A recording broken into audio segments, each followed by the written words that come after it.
So ayan mga kadrama-rama, lang ko pong inaabangan nyo po no, yung next na mangyayari dito sa Shining Inheritance, dahil alam naman po natin mga kadrama na sabi pa nga ni Yuan, hindi naman po talaga alis yun si Lola kung wala talagang nakaka-trigger talaga sa kanya. At alam naman po natin mga kadrama na itong si Yuan ay pupuntahan po talaga niya itong si Ina, or di kaya itong si Ina itatawag dito kay Yuan na nasa kanya itong si Lola, dahil kinuha nga po talaga niya ito, dahil nga po sinasaktan nga po siya doon sa facilities ni ng nurse, dahil nga po sa kagagawa nila Charlie at saka ni Lani. At dahil nga po talaga dito sa malalaman nga po talaga ni Yuan dito kay Ina, ay talagang sasabihin niya, harapin talaga ni Yuan itong si Lani at saka itong si Charlie, na sasabihin niya, depistado ka na Tita Lani, kaya pala umalis na doon si Lola dahil pinapahirapan niyo ni Tito Charlie, diba?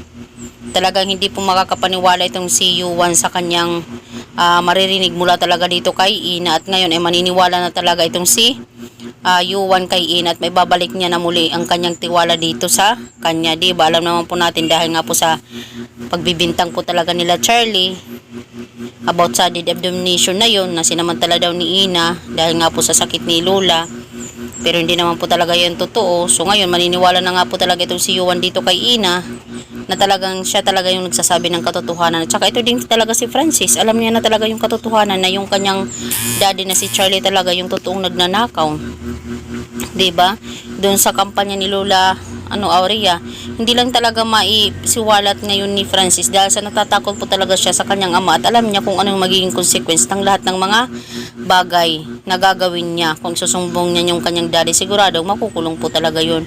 At alam naman po natin mga kadrama na mangyayari po talaga yung pagdating talaga ng revelasyon dito sa Shining Inheritance, diba? Sa ngayon hindi mo nasasabihin ni Francis dahil nga po mayroon pa po talagang ibang focus itong si director, pero darating po talaga yung point na yun. So mga kadrama, dahil nga po sasabihin ni Yuan dito kay Lani, talagang mabibisto na nga po talaga sila, mabubuking na nga po talaga sila sa kanilang mga ginagawa dito kay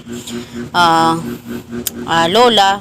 Itong si Joanna, umuki pa talaga siya, no, na sinasaktan siya doon dahil feeling niya makakaganti siya kay Lola, na wala naman talagang lakas si Lola para makaganti dito. Kaya ayan, salamat din talaga Yuan sa mo, sa malasakit mo sa Lola mo. So yun lang po mga kadrama, maraming salamat agad sa palagi niyong panonood. Don't forget to please like, share, subscribe my channel para sa susunod na video mga kadrama is ma-update ko po kayo. Abangan na lang po natin yung scenario na mangyayari po dito sa Shining Inheritance. So yun lang po mga kadrama, maraming salamat again. Ang laki po ng tulong niyo sa aking channel. Bye, abangan!